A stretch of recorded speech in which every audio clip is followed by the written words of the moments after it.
Oh, chamomile tea today. I can't recommend that stuff enough. It's quality. It tastes like shit, but actually it's probably a placebo because I'm not sure what it does, but it works for me. So before I get into my dribble, because there's going to be a lot of it, I'd just like to say thank you to everybody that's supported my videos. You know, I've done this sort of to document how I come back from all the mess. You know, it was messy, very messy, and now I'm in the stage of just cleaning it up. Buffing it up.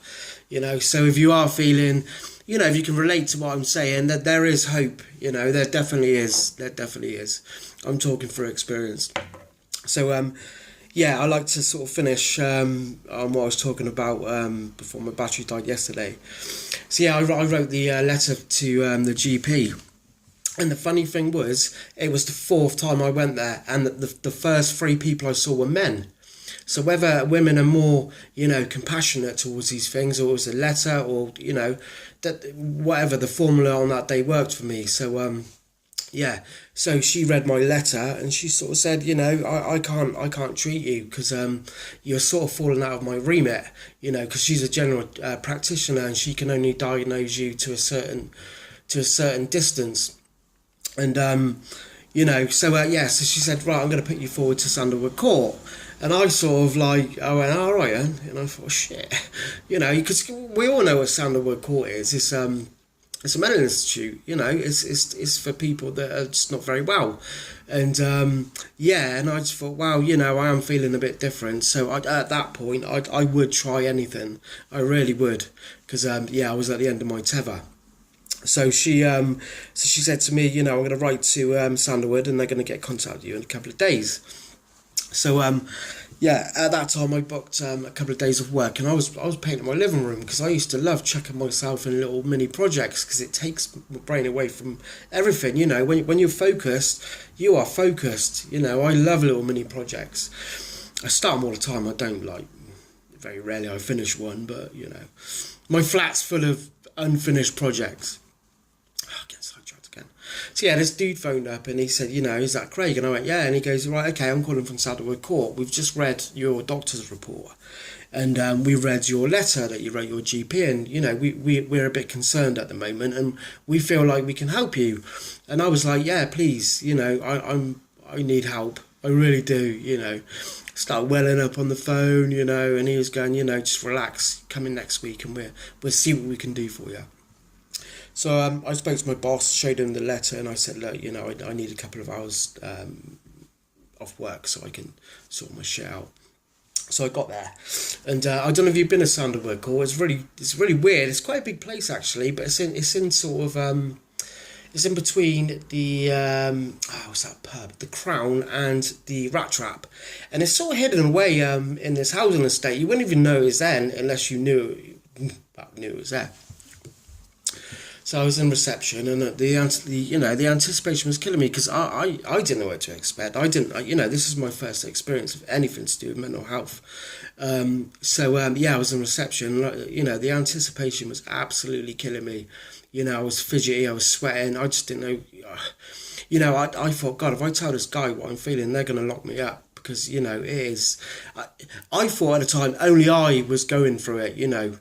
I was really distressed. So this guy, he called me and then he was sound. He made me feel so welcome. He was like a real spiritual guy, and he was just talking to me, and he sat down and he was asking me questions, and he was like, how are you feeling? How can you describe how you're feeling? How have you been feeling? Do you know your triggers? And at this point, I didn't even know what I had. I had no diagnosis, so I didn't know what my triggers was. And we was there for about an hour. He was just asking me about my social life, what I'm like generally as a guy, just general chit chat really. He was trying to get a good sense of what I'm about, and we finished up, and a week later I got a letter again, and he sent me the whole report. When he was asking me these questions, he was writing everything down. He wrote how big my pupils was, and was I slurring when I was talking? Was I talking fast? Was I elated? Was I down? My hair, was I clean? Was I clean shaven? Absolutely everything. And in general, people, we do this subconsciously to everybody we meet. We do pigeonhole them. We sort of look at certain things. We don't know we're doing it, but we that's how we become friends with someone, because you look and you sort of look how people are, and what they're wearing, and just everything, and we take it all in. And that's what he was doing. He was taking my persona in, and he was recording it for me. So he sent this report back, and it was interesting. It was really, really interesting. It was a proper insight into what I was really like from a stranger's point of view. And so they said, we think you're in trouble. We're a bit concerned, and we'd like to see you again. We want to diagnose you. So they wanted me to see me the next week. So God, it's so hot. Ooh, I just got to have a vape. 1 second. So I went back, and I thought I was going to see the same dude that saw me before, and this little Indian dude come out, and he had like the old school like Littlewoods cardboard collars shirt you used to wear at school, like proper old school, and he had like little black slacks on, little sort of, I don't know what they were, but and he introduced himself. I forgot his name now. But he introduced himself. He said, look, I'm the psychotherapist, and I want to analyse you and break you down, and sort of what I'm going to do is I'm going to pull your brain apart and put it back together, because it's obviously broken. And I went, yeah, you're telling me. And so the first, because I thought that I'd get an instant, within that hour he's going to say, boom, you've got, and it doesn't work like that. And I really thought that. I thought, God, after an hour of speaking to this bloke, I'll be on medication, happy for the rest of my life, boom. And it's not like that at all. So within the first hour, what he does is he asks you to he goes right back to when you was born. He wants to know about your family life, your history, what your parents are like, what your siblings are like, what your extended family is like, what your culture's like. Are you religious? Are you your sexual orientation, your drug use, your education, what you're into, your hobby, what makes you think, what do you dream of, what's your aspirations, what brings you down.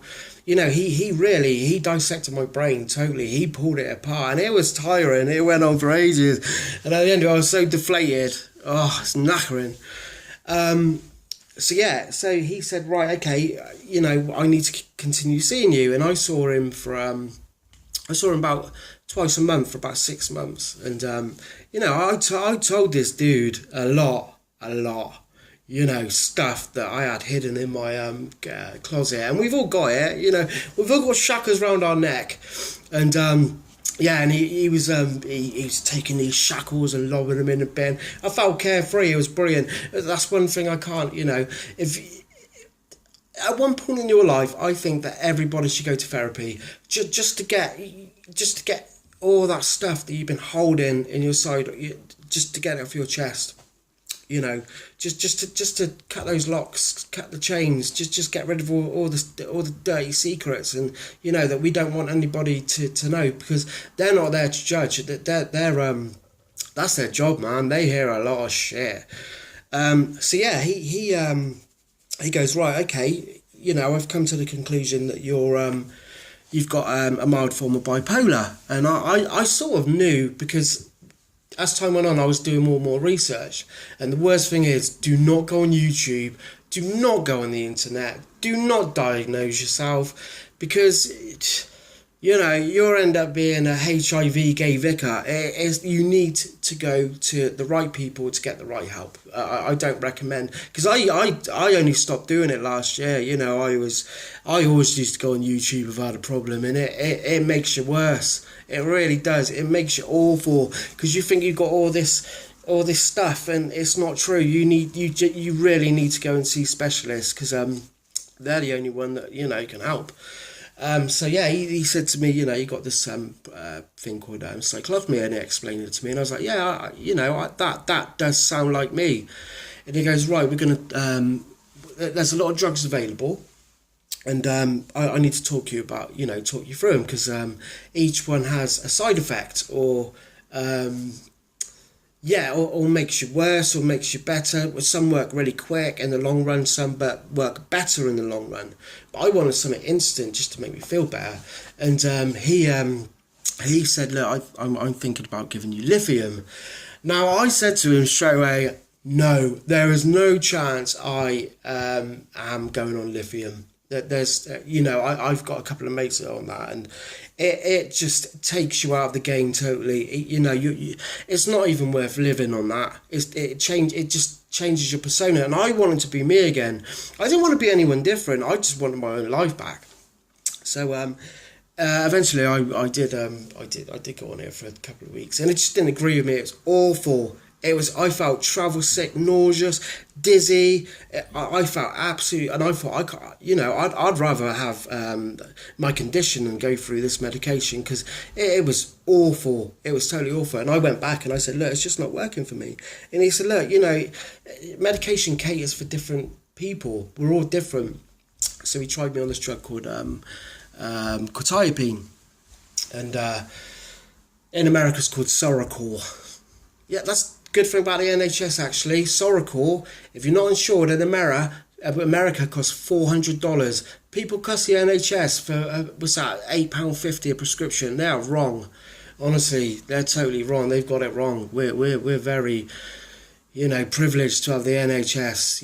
It's there. The amount we put into that, we don't even miss it off our wages, and people complain about it. Where was I? God, I do love to get sidetracked. Yeah, so I remember, so I went to get the prescription, and I remember I was on my bed. I got these tablets, and he put me on 400 milligrams, and I remember researching it. The maximum you can take is 800.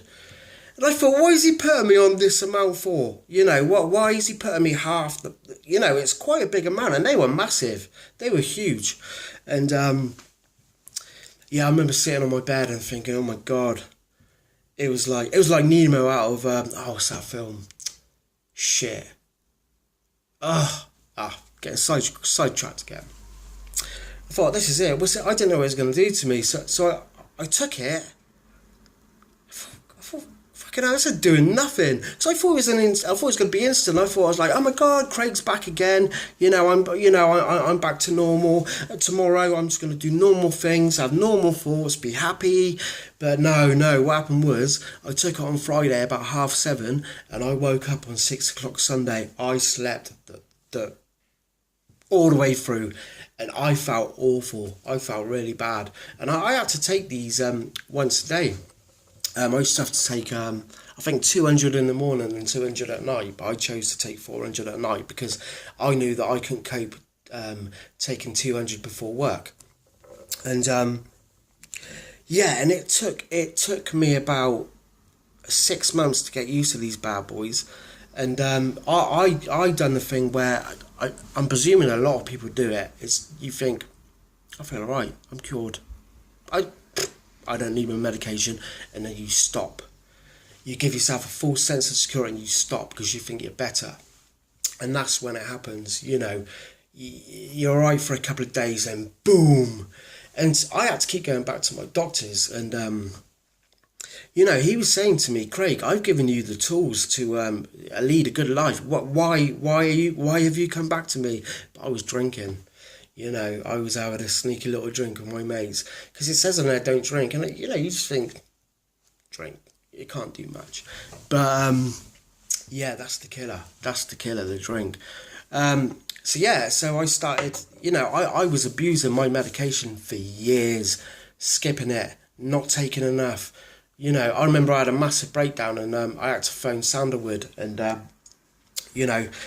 they said again, why are you? I was really bad. I was in pieces. I needed help. I wanted them to come out, and they was going, no, we're not coming out because you're on medication. We prescribed you the right dose.